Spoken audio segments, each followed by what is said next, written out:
네, 떡국 드셨나요? 추운 것 같은 저기 히터 좀 틀죠. 온도가 안 올라가요? 메뉴 한번 하고 리모컨이 어떻게 하는지 모르겠는데 한 번 더 확인하고. 네, 제가 종종 태도가 우리의 인생의 고도를 결정한다는 이야기를 하였습니다. 우리가 일에 대해서 어떤 태도를 가지고 또 사람에 대해서 어떤 태도를 가지고 시간에 대해서 어떤 태도를 가지고 있는가가 결국 우리의 인생의 높이를 결정한다는 그런 내용이었습니다.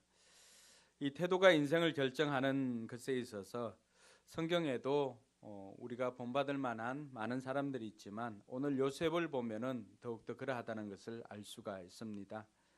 요셉의 인생을 보면은 그의 인생은 우리가 생각하는 것보다도 훨씬 더 불행한 인생이었습니다. 그는 이복 형제들이 10명이나 있었고, 그리고 자기 어머님은 자기 동생을 낳다가 돌아가시고, 그러니까 어릴 때부터 어머님 사랑을 충분히 받지는 못하였습니다. 그런데다 어머님이 또 살아계시지도 않고 하니까 그 사는 날이 얼마나 곤고하였을까 이런 생각을 해봅니다. 그런데 한 가지 위로가 되었던 것은 그에게는 아낌없이 자기를 사랑해주는 아버지가 있었다는 사실입니다. 아버지만큼은 그에게 한없는 사랑을 베풀어 주었고, 그리고 자기에게 따로 채색 옷을 입힐 정도로 자기를 아끼고 사랑하였습니다. 그것으로 사랑을 받고 요셉의 인생이 계속해서 사랑받는 인생으로 끝나면은 더할 나위가 없겠지만은, 그러나 이 형제들 간에도 누구는 채색 옷을 입고 누구는 그냥 모섬들처럼 다 떨어져 가는 그런 옷을 입고 하니까 형제들 마음이 불편하였습니다. 그리고 형제들은 덜에 나가서 또 양을 치고 하였지만은 이 요셉만큼은 아버지 곁에 있다가 아버지 심부름하고 또 종종 형들이 농땡이 치고 하는 것들을 아버지에게 일러줍니다. 그러니까 형들 마음속에는 이 요셉을 볼 때마다 눈에 가시일 수밖에 없습니다. 그런데 어느 날 요셉이 형들을 찾아와서 이야기를 합니다. 형, 내가 꿈을 꿨는데 내 꿈 이야기 한번 들어볼래? 그렇게 하면서 자신의 꿈을 이야기를 해줍니다. 우리가 곡식단을 묶고 있는데 곡식단들이 다 쓰러져 있는데 내 단만큼은 이렇게 세워져 있고 나머지 형들 단들이 내 단을 보고 절을 하더라고 하는 것입니다. 여러분, 여러분들이 이런 이야기를 들으면 여러분 마음속에 어떤 감정이 생길까요? 어느 날 여러분 동생이 찾아와서, 여러분 동생이 있습니까? 찾아와서 나만 이렇게 서 있고 다른 사람 다 절을 하더라. 그러면은 우리 집에 있는 큰애 같은 경우는 나대지 마라 하고는 또 한마디를 합니다. 뒤통수 안 때리면 다행이고.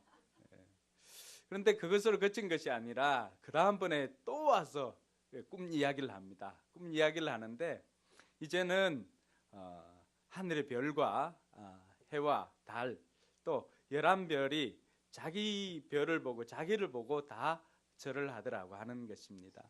그러니까 이런 이야기를 들으니까 형들은 안 그래도 늘 고자질을 하고 또 차별하여서 자기만 사랑받고 이렇게 하니까 형들 마음속에는 미움이 싹들 수밖에 없었습니다. 그 미움이 어느 날 일을 만들어 버립니다. 여러분 혹시 여러분 마음속에 이런 미움들이 자라나고 있다면은 그 미움들 찬찬히 한번 이렇게 보고 과연 이게 미워할 일인지 아닌지를 한번 분별을 해 볼 수 있기를 바랍니다. 근데 형들은 그 감정들이 너무나 앞서니까 어느 날 아버지 심부름으로 자신들을 찾아온 이 동생을 어떻게 하려고 했냐 그러면은 없애버리려고 했습니다. 우리가 흔히 생각할 때 내가 미워하는 대상이나 아니면은 삶이 고단해서 내가 이 땅 가운데 살아갈 때 삶이 고단할 때 우리가 제일 먼저 생각할 수 있는 것은 내가 없어져 버리면 되지 않을까, 아니면은 그 대상이 없어져 버리면 되지 않을까라고 생각할 때가 너무나 많습니다. 그래서 사람들은 쉽게 자신의 생명을 끊기도 하고 또 심지어는 다른 사람의 생명을 해하기도 합니다. 이 미움의 감정이 계속해서 남아 있다 보면은 결국에는 사람을 해하는 것까지 자라게 됩니다. 그래서 구약 성경에는 이러한 감정들, 마음에 있는 그 미워하는 것들까지도 구약 성경에 있는 것들을 예수님께서는 신약에서 해석을 할 때 속으로도 생각만 해도 그것이 죄라고 하는 것을 우리에게 가르쳐 줍니다. 왜냐하면은 죄가 잉태하여서 결국에는 그 죽음을 낳게 되기 때문에 그렇습니다. 그래서 형들이 이 동생이 찾아오자 이 동생을 없애버리려고 결단을 합니다. 그리고는 물 없는 샘에 이 동생을 떨어뜨립니다. 여러분, 이 팔레스타인 지방은 물이 흔한 곳이 아니지 않습니까? 그러다 보니까 이 동생을 그 물 없는 샘에 떨어뜨릴 때는 그 깊이가 얼마나 될까요? 여러분, 예전에 우리가 동네 우물이 있는데 보면은 샘 같은 우물은 바로 이렇게 바가지로 풀 수가 있지만은 그렇지 않는 경우는 뭘 내려놔요? 전설의 고향에 나오는 두레박을 이렇게 내리죠. 그럼 그 깊이가 보통 2, 3m는 좋게 됩니다. 그 깊은 우물에 요셉이 17 나이에 빠지게 되었습니다. 그 덜에는 아무것도 없지요. 그러면은 이 형들이 떠나고 나면은 요셉은 그곳에 아무리 소리쳐도 아무도 그 소리를 들어줄 사람이 없습니다. 요셉은 무슨 잘못한 일도 없는데 이러한 억울한 일들을 당합니다. 근데 그 순간에도 또 약대 상인이 지나가니까 그들에게 이제는 형들이 죽이지는 말자라고 하면서 그 중에 한 명은 또 깨어 있어야 합니다. 그래서 이 동생을 요셉을 팔아버립니다. 노예로 이제는 전락하게 되었습니다. 채색 옷을 입었던 그가 이제는 노예의 옷을 입고 있습니다. 그것도 말이 전혀 통하지 않는 외국에 가서 노예로 살고 있습니다.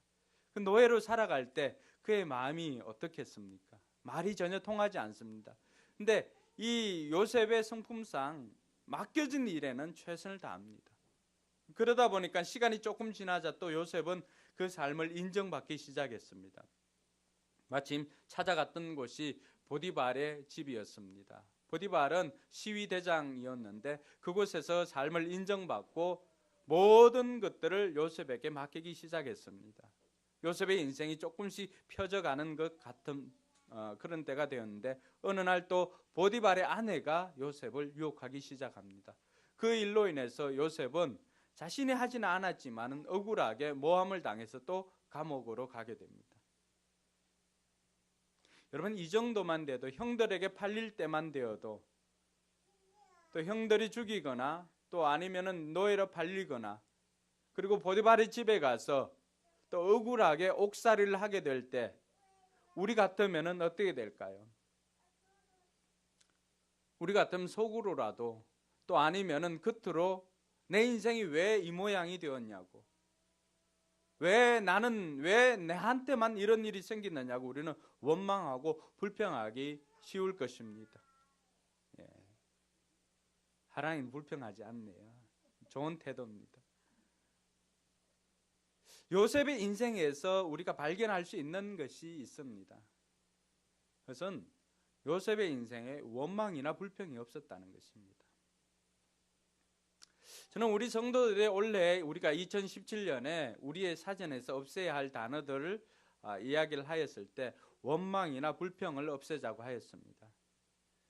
제가 말씀을 준비하면서도 성경에 나오고 있는 성공적인 삶을 살았던 인물들을 찾아보면은 그들의 공통적인 것은 원망이나 불평을 찾을 수가 없었다는 것입니다.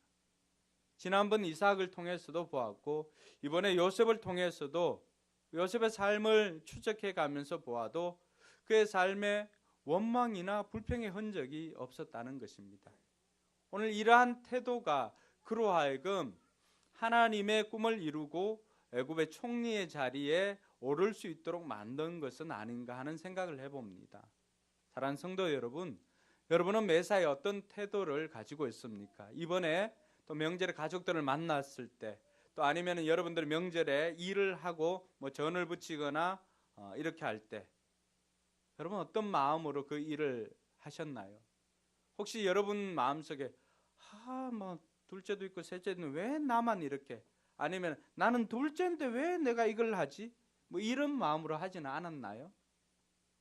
오늘 요셉을 보면서 우리 마음을 다시금 돌이키고 하나님이 주시는 은혜로 그 마음 다시금 위로받고 채울 수 있기를 바랍니다. 요셉의 삶에 보면은 요셉의 인생 키워드는 용서와 희생입니다. 많은 사람들이 요셉의 꿈 이야기를 할 때 요셉은 언제부터는 꿈에 대해서 생각해 본 적은 없습니다. 그때 하나님께서 주시는 그 꿈을 가지고 꿈을 꾸기는 하였지만 그 꿈을 위해서 살지는 않았습니다. 매사에 주어진 시간, 매사에 주어진 일들, 그리고 매일 만나는 사람들에게 최선을 다했을 뿐인데 어느 날 보니까 그의 꿈이 이루어져 있는 것을 보게 되었습니다. 그 꿈은 요셉이 이룬 것이 아니라 하나님께서 그 꿈을 이루어 주셨습니다. 할렐루야. 저와 여러분들에게도 이 은혜가 있기를 주님의 이름으로 축원합니다. 오늘 우리가 읽었던 이야기가 바로 그 이야기입니다. 요셉의 꿈이 이루어지는 이야기입니다. 요셉이 그렇게 팔려가서 애굽의 총리가 되었습니다. 애굽의 총리가 되어 있을 때 요셉이 꾼 꿈을 바로가 꾼 꿈을 해석해 주었는데 그 꿈을 이루어갈 사람이 없지 않습니까? 그래서 요셉을 총리로 세우고 요셉의 정책에 따라서 애굽이 이제 다른 나라에 곡식을 팔기도 하고 이런 일들이 생기게 되었습니다. 곡식을 사러 오려면 무조건 하고 요셉을 거치지 않으면 곡식을 살 수가 없습니다. 그런데 요셉의 형들도 이제 곡식을 사러 요셉 앞으로 찾아왔습니다. 처음에 보니까 요셉은 어디서 많이 듣던 그 곡식을 사러 오는 외국 사람들도 있으니까 어디서 많이 듣던 고향 사투리가 들리기 시작합니다. 여러분도 고향 사투리는 어디에 있어도 다 알아들을 수 있죠? 예, 저는 그렇습니다. 우리 동네, 우리 지역 사람들 다른 교회 가서 뭐 집회 인도하다가도 이렇게 들어보면은 저 사람 어디 사람인지를 알 정도로 사투리만 들어도 압니다. 근데 그 외국에 자기 고향 말씨를 쓰는 사람이 왔습니다. 쳐다보니까 그 사람들은 자기를 못 알아봐도 자신은 그들을 알아볼 수가 있습니다. 20여 년 전에 자기를 팔았던 형들이 그곳까지 온 것입니다. 형들이 요셉을 알아볼 수는 없습니다. 왜냐하면 감히 얼굴을 쳐들 수가 없기 때문에 그렇습니다. 뿐만 아니라 요셉은 히브리인들은 이 수염을 기릅니다. 애굽 사람들은 수염을 밉니다. 그러니까 요셉을 알아볼 수가 없습니다. 요셉이 그들을 보면서 이야기를 합니다. 그리고 모르는 척하고 그들에게 양식을 처음에는 팝니다. 그 다음에 다시금 이야기를 하다가 요셉이 꾀를 내서 이 사람들이 얼마나 변했는가를 보기를 원했습니다. 그리고 나중에는 동생을 데리고 오라고 그러고 동생이 왔을 때 은잔을 숨겨서 떠나가는 그 사람들을 또 다시금 붙잡아 둡니다. 그러면서 요셉이 이제 이 형들에 대해서 유다가 대신해서 형들에 대한 또 아버지에 대한 이야기를 요셉에게 해줍니다. 그러면 시간이 참 많이 지났지만은 요셉은 아버지의 생존 여부가 늘 궁금했지만 직접적으로 물어볼 수가 없었습니다. 근데 이제 막내 베냐민을 볼모로 두고 다 보내라고 하니까 유다가 나서서 이제 아버지와 이 아이가 하나로 연결되어져 있다. 실은 이 아이 형이 있었지만은 그가 찢겨 죽어 아무도 남아있질 않고 이 아이만 남아있기 때문에 아버지가 이 아들을 너무나 사랑하고 있고, 그리고 이 아들을 데리고 가지 못하면은 우리 아버지도 어떻게 될지 우리가 장담할 수 없다. 그러니 차라리 내가 볼모로 남을 테니까 이 아이를 보내주라고 그렇게 이야기를 합니다. 그러면 요셉이 한 두 번의 이런 테스트를 통하여서 요셉이 깨닫게 된 것은 무엇입니까? 요셉이 깨닫게 된 것은 형들이 바뀌었다는 것입니다. 여기서 우리가 한 가지 찾을 수 있는 것은 고난은 우리로 하여금 사람을 성숙시키게 만듭니다. 요셉이 아버지의 살아계심과 또 형들이 변화된 것을 보고 20여 년 동안 참아왔던 그 울음이 터지기 시작했습니다. 그 정을 억제하지 못하고 사람들을 다 내어보내고 난 다음에 요셉이 울기 시작합니다. 그 울음소리가 얼마나 컸던지 나갔던 애굽 사람도 이집트 사람도 다 듣게 되었고, 심지어 그 울음소리가 바로의 궁궐에도 들리기 시작했습니다. 여러분 같으면 어떻겠습니까? 참아왔던 그 울음, 그동안 아버지가 보고 싶고 동생 베냐민이 보고 싶고, 그리고 형들이 그렇게 자기를 미워하고 싫어하고 자기를 죽이려고 했고 또 팔려고도 했지만은 막상 보니까 홀로 떨어져 있는 그 시간 동안 그 미움이라고 하는 것들을 요셉은 요셉 나름대로 다 그것을 풀어냈고, 또 형들은 형들대로 자신들이 동생을 팔았던 그 죄 때문에 우리가 이렇게 된 것이 아닌가라고 하는 그 고백을 하게 됩니다. 그래서 고난이라고 하는 것은, 고난 자체는 우리가 쉽게 받아들일 수 있는 것은 아닙니다. 고난이 힘듭니다. 그러나 고난은 우리를 성숙하게 만들어 갑니다.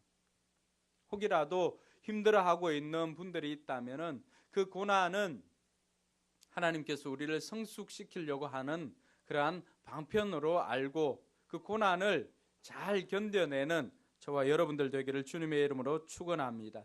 그래서 시편 119편 71절에 보면은 고난이 내게 유익이다. 고난으로 말미암아 내가 주의 율례를 배웠노라. 그렇게 말하고 있습니다. 고난을 통해서 요셉은 어떻습니까? 요셉은 그 고난을 통하여서 요셉이 깨닫게 된 것은 내 인생은 내가 주도해 가는 것이 아니라 하나님께서 내 인생을 주도해 가시구나라고 하는 것을 알게 됩니다. 그리고 요셉의 형들은 어떻습니까? 그들은 요셉을 팔거나 요셉을 그렇게 유기한 일들로 인해서 그 마음이 얼마나 괴로웠겠습니까? 무슨 일이 생기면은 그들이 반응하는 것은 뭘까요? 이거 우리가 요셉을 팔아서 우리가 벌 받는 게 아닌가, 이런 생각을 합니다. 여러분 살다가 일이 잘 안 풀리면 여러분 어떠세요? 내가 주일날 내가 교회 안 가서 그런 거 아닌가? 아니면 내가 죄를 지어서 그런 거 아닌가? 이렇게 뜨끔뜨끔하지 않으세요? 이게 요셉의 형들에게는 그 20여 년 동안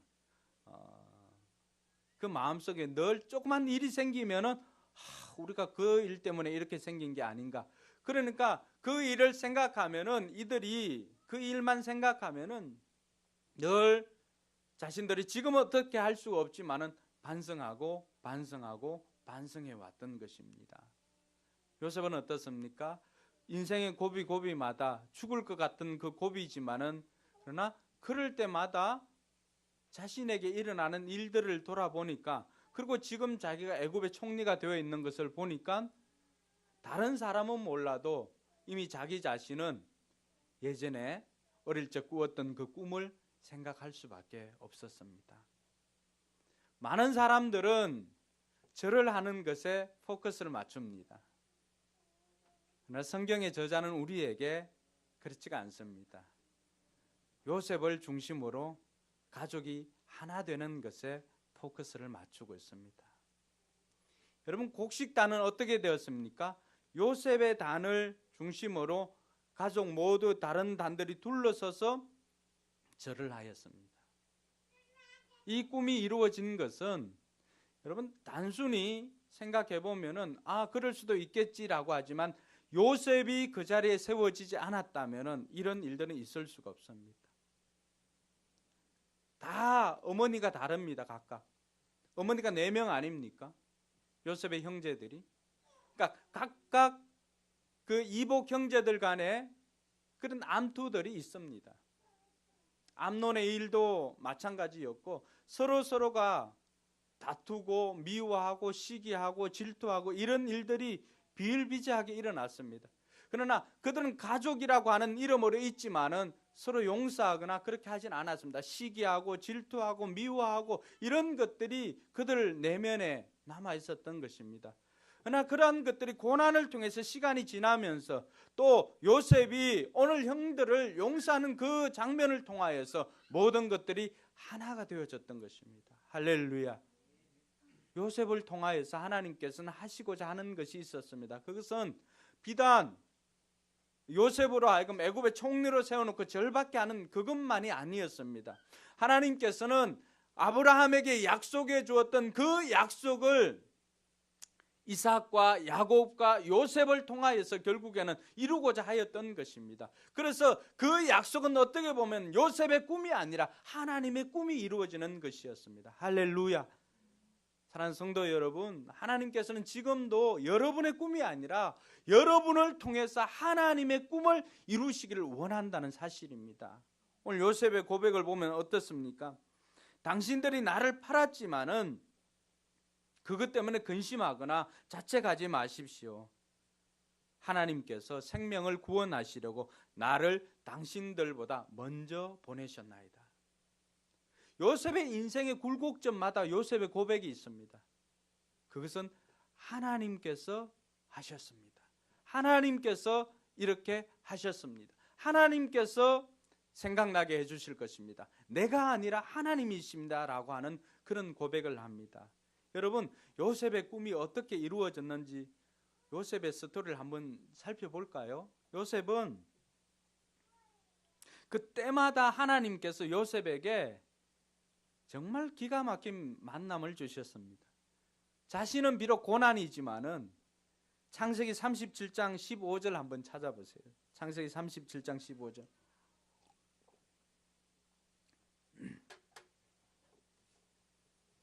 창세기 37장은 요셉이 형들을 찾으러 가는 장면입니다.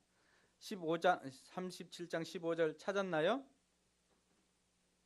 같이 읽겠습니다. 어떤 사람이 그를 만난즉 그가 들에서 방황하는지라. 그 사람이 그에게 물어 이르되 내가 무엇을 찾느냐? 그가 이르되 내가 내 형들을 찾아오니 청하건대 그들이 양치는 곳을 내게 가르쳐 주소서. 그 사람이 이르되 그들이 여기서 떠났느니라. 내가 그들의 말을 들으니 도단으로 가자 하더라 하니라. 요셉이 그의 형들의 뒤를 따라가서 도단에서 그들을 만나니라. 아멘. 여러분, 아무것도 모르고 요즘 같으면 어떻습니까? 휴대폰이 있죠. 또 아니면은 그 GPS 통해 내비게이션이 있죠. 내비게이션이 있어도 형들이 어디 있는지 어떻게 압니까? 그런데 오늘 요셉이 형들이 있는 곳으로 찾아가는 장면인데 세겜으로 가서 보니까 그 벌판에 형들이 어디 있는지 어떻게 압니까? 그런데 그 순간 누구를 만납니까? 형들의 위치를 정확하게 아는 사람을 만나게 되었습니다. 이것은 우리가 놓치기 쉬운 부분입니다. 그리고 또 하나는 창세기 37장 25절 26절 한번 37장 25절 26절 같이 읽겠습니다. 그들이 앉아 음식을 먹다가 눈을 들어 본즉 한 무리의 이스마엘 사람들이 길라앗에서 오는데 그 낙타들의 향품과 유향과 몰약을 싣고 애굽으로 내려가는지라.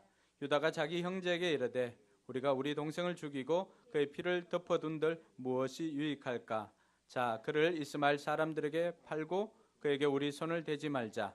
그는 우리의 동생이요 우리의 혈육이니라 하며 그의 형제들이 청종하였더라. 24절에 보면 그를 잡아 구덩이에 던지니 그 구덩이에는 빈 것이라 그 속에 물이 없었더라. 여러분, 물이 없는 구덩이에 던져진 그 순간 어떻게 보면 죽을 수밖에 없는 순간이잖아요. 그런데 그 광야에 마침 누가 지나가는 거예요. 이집트의 약대 상인들이, 낙타 상인들이 지나가는 거예요. 뭐가 맞는 거예요? 그렇죠. 아다리가 딱 맞는 거죠. 하필이면 그때예요. 그 우연일까요? 하필일까요? 그럼 한번 생각해 보시기 바랍니다. 그리고 이 형제들이 11명의 형제들이 다 중구난방입니다. 누구의 말을 그렇게 청종하거나 그런 사람들이 아닙니다. 형 르우벤도 있고 또 레위 시므온도 있지만은 유다가 그 순간에 나서서 우리 형제 골육에게 손대서 무엇하냐, 차라리 팔아버리자라고 할 때 이 사람들이 그때 이 유다의 말을 청종하였다고 그렇게 말하고 있습니다. 그때 그 말을 무시했다면은 그 뒤는 우리가 상상할 수 없습니다. 야곱이 위기에 처하는 순간마다 하나님께서는 도울 사람을 붙여주십니다. 오늘 우리 성도들에게 이 은혜가 있기를 주님의 이름으로 축원합니다. 39장 2절 한번 찾아보실까요? 39장 2절. 이제 바로의 신하 친위대장 애굽 사람 보디발의 집에 가는데 39장 2절입니다. 같이 읽겠습니다. 여호와께서 요셉과 함께 하심으로 그가 형통한 자가 되어 그의 주인 애굽 사람의 집에 있으니. 21절. 여호와께서 요셉과 함께 하시고 그에게 인자를 다하사 간수장에게 은혜를 받게 하시매. 여러분, 보디발의 집에 갈 때도 하나님께서 그와 함께 하심에 그가 은혜를 입었던 거예요. 노예로 살 때도, 그리고 억울하게 옥살이를 할 때도 어떻습니까? 그곳에서 여호와께서 함께 하시니까 간수장을 통하여서 은혜를 받게 되는 거예요. 인정을 받게 되는 거죠. 요셉의 인생이 행복하다고는 말할 수 없습니다. 고난의 연속입니다. 그러나 우리가 찬찬히 돌아볼 때 요셉의 인생 굴곡점마다 그곳에서 요셉이 계획하지는 않았지만 하나님께서 그 인생의 굴곡점, 변곡점마다 하나님이 함께 하셨다는 증거가 나타났다는 사실입니다. 우리는 아직 결과를 다 못 보고 그 과정 중에 있습니다. 어떤 사람은 광야에서 형들을 찾아 나선 사람도 있을 터이고, 또 어떤 사람은 약대 상인에게 팔려간 사람도 있을 것입니다. 어떤 사람은 보디발의 집에서 인정받고 있는 사람도 있을 것입니다. 어떤 사람은 그 일을 하다가 또 억울하게 옥살이는 아니지만 그러한 어려움을 겪고 있는 사람도 있을 것입니다. 아직까지 총리가 된 사람은 우리 중에 없습니다. 그러나 우리가 나중에 시간들을 돌아볼 때, 또 지금 현재 우리가 이 상황에서 우리의 과거를 돌아봤을 때 하나님께서는 내가 가장 힘들어하고 가장 어려워하고 그리고 나 혼자 남았다고 하는 그 시점에서 언제나 하나님은 우리에게 좋은 만남의 복을 허락해 주셨다는 사실입니다. 할렐루야. 그 이유로 말미암아서 오늘 저와 여러분들이 이 자리에서 만나게 된 것입니다. 우리는 요셉처럼 이 고백을 할 수가 있어야 됩니다. 세상은 또 사람들이 나를 해하고 또 세상은 나를 이렇게 다루어서 내가 여기까지 왔지만은, 그러나 세상이 나를 이곳에 보낸 것이 아니라 하나님께서 나를 이곳에 보내었습니다. 할렐루야. 이 고백이 설날 명절을 맞이해서 하나님 앞에 예배하는 저와 여러분들에게 이 고백이 우리의 고백 되기를 주님의 이름으로 축원합니다. 요셉은 요셉의 인생 가운데 함께 하시는 하나님이 계시다는 사실을 깨닫게 되었고, 그 고난으로 말미암아서 성숙하게 되었고, 결국에는 하나님이 자기와 함께 한다는 사실을 깨달았을 때 그는 과거의 형들의 삶을 용서해 줄 수가 있었습니다.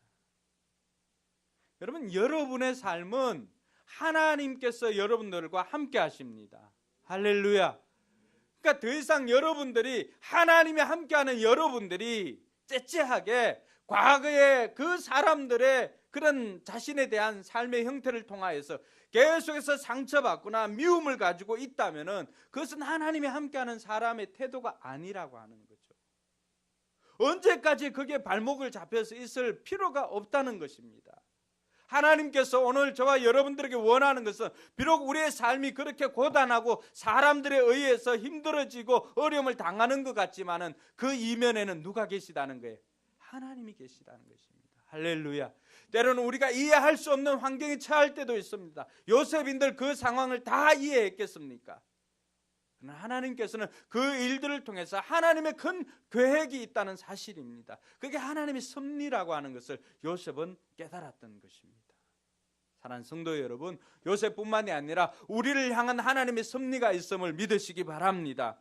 하나님께서 오늘 요셉을 그렇게 인생의 굴곡점마다 고난을 두시고 그를 성숙시킨 이유는 다른 것 아닙니다. 오늘 5절에 보니까 생명을 구원하시려고.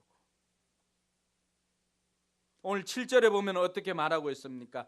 45장 7절에 보면 하나님께서 큰 구원으로 당신들의 생명을 보존하려고.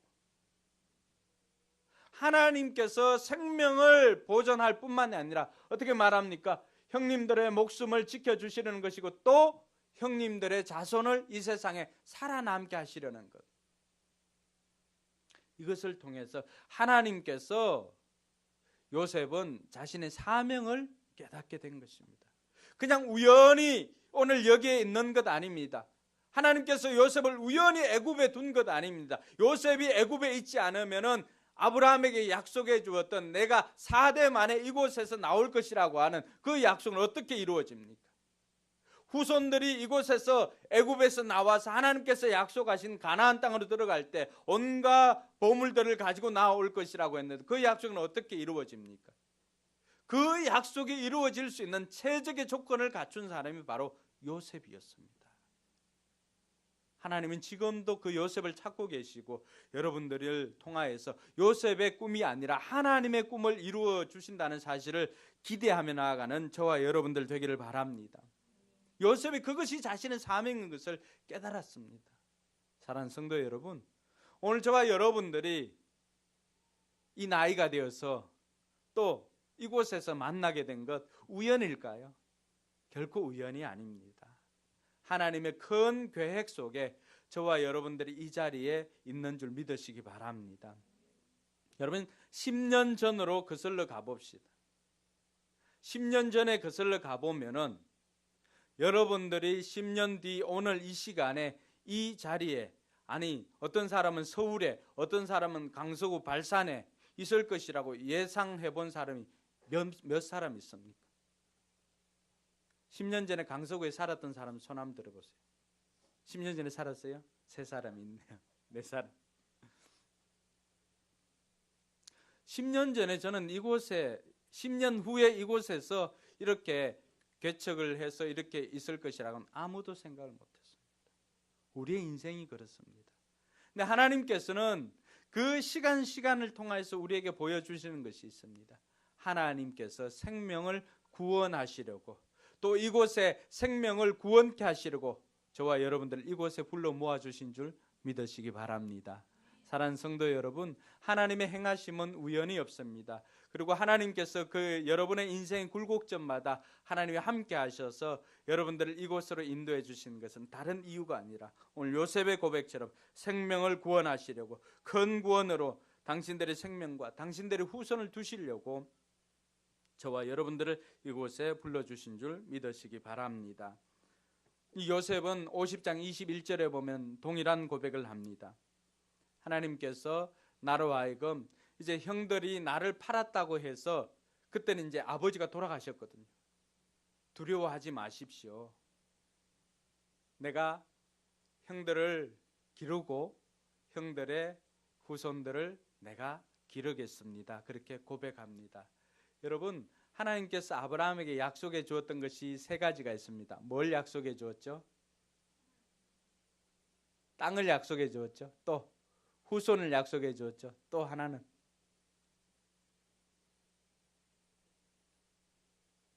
복을 약속해 주었습니다. 너는 복이 될 줄 했잖아요. 그렇죠? 그런데 여러분 땅은 하나님께서 준비해 두고 계셨습니다. 그런데 후손과 복은 아직 이루어지지 않았습니다. 야곱이 그 일을 했습니다. 우리가 생각할 때는 부인이 많고 뭐 이렇게 하지만은 어쨌든 야곱을 통하지 않고서는 12지파가 나올 수가 없었습니다. 야곱은 그 전초 작업을 했습니다. 근데 요셉이 아니고서는 이 지파가 형제들이 그대로 하나가 되지 못합니다. 그러면 이 형제들은 요셉이 아니고서는 어떻게 될까요? 이삭에게도 이스마엘이라고 하는 형제가 있었습니다. 그들이 어떻게 되었습니까? 이스마엘은 나중에 이 이삭의 후손들을 괴롭히는 일을 합니다. 야곱에게는 누가 있었습니까? 에서가 있었습니다. 야곱을 괴롭히는 사람은 누굴까요? 나중에는 에서의 후손들 중에 이 이스라엘 백성들, 야곱의 후손들을 괴롭히는 사람들이 나옵니다. 요셉이 아니고서는 결코 하나님께서 이 백성들을 하나님의 백성으로 변화시키지를 못합니다. 그 고난을 통해서 비록 사람들은 절하는 것에 초점을 맞추지만 성경 기자는 우리에게 요셉을 중심으로 하나 되는 가족을 보라고 다시금 우리의 눈을 열어주십니다. 이번 명절에 혹이라도 마음이 상하거나 이런 일들이 있었다면 용서하고 여러분들이 희생하시기 바랍니다. 여러분들을 통해서 하나님께서는 이 설교 여러분 가족 중에 듣는 사람 있나요? 없지요? 그럼 여러분들에게 왜 듣게 하시겠어요? 한번 생각해 보세요. 왜 여러분들에게 듣게 하시겠어요? 따라합시다. 내가 요셉이 되라고. 동의하십니까? 예. 내가 용서하면 돼요. 내가 희생하면 돼요. 그럼 우리는 왜 나만, 왜 내가? 라고 할 수 있습니다. 하나님께서는 여러분의 그릇을 보신 것입니다. 요셉에게 하나님께서 그 일을 맡겨주신 것은 요셉이 불평하지 않았잖아요. 왜 내가, 왜 나만이라고 하지만은 하나님께서 여러분의 성품을 보시고 여러분이 아니면 가족이 하나 되는 것이 어렵기 때문에 여러분들을 통하여서 그 일을 이루고자 하는 하나님의 꿈을 볼 수 있기를 바랍니다. 하나님께서는 그 요셉을 통하여서 이제 자손의 약속을 해줬고 그 후손들을 누가 책임집니까? 요셉이 애굽에서 고센이라고 하는 곳을 구별하여서 아버지 모시고 오죠. 형제들 모시고 옵니다. 그때 내려왔던 형제들이 70명입니다. 여러분들이 웬간히 벌어서는 여러분 형제들 먹여 살릴 수 있겠습니까?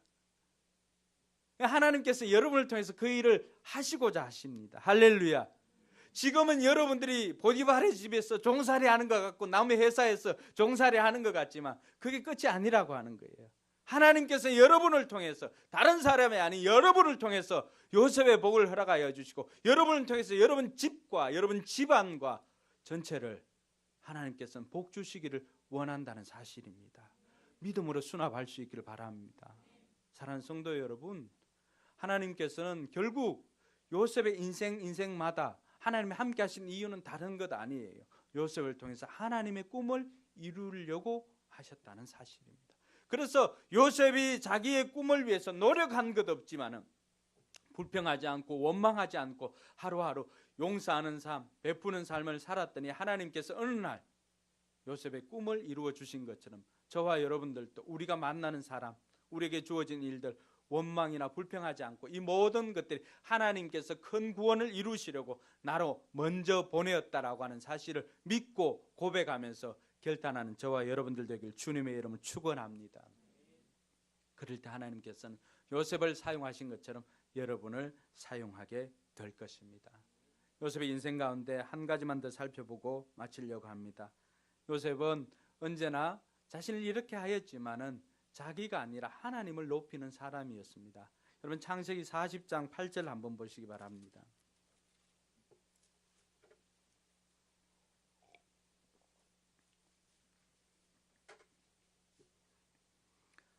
같이 읽습니다. 그들이 그에게 이르되 우리가 꿈을 꾸었으나 이를 해석할 자가 없도다. 요셉이 그들에게 이르되 해석은 하나님께 있지 아니하니이까 청하건대 내게 이르소서. 해석은 하나님께 있습니다. 이들은 사람을 찾아왔지만 요셉은 내가 아니라 해석은 하나님께 있습니다 라고 하고 고백했습니다. 41장 16절 같이 읽습니다. 요셉이 바로에게 대답하여 이르되 내가 아니라 하나님께서 바로에게 편안한 대답을 하시리이다. 아멘. 사랑하는 성도 여러분, 요셉은 자기가 하는 것 같지만은 그러나 자기와 함께하였던 하나님을 높이는 삶을 살았습니다. 하나님께서 우리를 사용하실 것입니다. 할렐루야. 그럴 때 저와 여러분들이 고백해야 할 것이 바로 이것입니다. 내가 아니라 하나님이십니다. 그럴 때 하나님께서는 우리를 요셉처럼 사용하셔서 여러분 깨어진 여러분의 가정을 회복시키기를 원하십니다. 하나님께서 여러분을 요셉처럼 사용하셔서 여러분 중심으로 가족이 하나 되게 만들어 주실 것입니다. 비록 떨어져 있고 헤어져 있고 미워하고 시기하고 질투하던 지난 관계지만 오늘을 기점으로 해서 여러분이 먼저 용서를 선포하십시오. 용서는 하는 사람도 준비되어야 되지만 받는 사람도 준비되어져야 합니다. 그것이 동일하게 요셉의 형제들이 겪었던 고난이었고 요셉이 겪었던 고난입니다. 고난으로 말미암아 성숙해지자 이제는 용서할 마음이 생기고 하나님께서 행하시는 일들이 보이기 시작한 것입니다. 과거에는 왜 안 보였을까? 우리의 그릇이 우리가 하나님의 크기만큼이나 하나님의 눈으로 그 전체를 보지 못했기 때문에 그렇습니다. 이제는 여러분들이 볼 수 있는 자리에까지 오르게 된 것입니다. 그럴 때 하나님께서는 이제 여러분들을 통해서 새로운 일을 계획하십니다. 그것은 여러분들을 통해서 믿음의 후손들이 생겨나게 하시고 여러분들을 통해서 하나님의 복을 유통시키는 그 일들을 행하고자 하는 것입니다. 요셉의 사후에 요셉이 죽을 때 이야기했던 것은 다른 것 없습니다. 너희들이 하나님께서 약속해 주신 가나안으로 갈 때 내 유고를 가지고 가달라는 그 부탁 하나였습니다.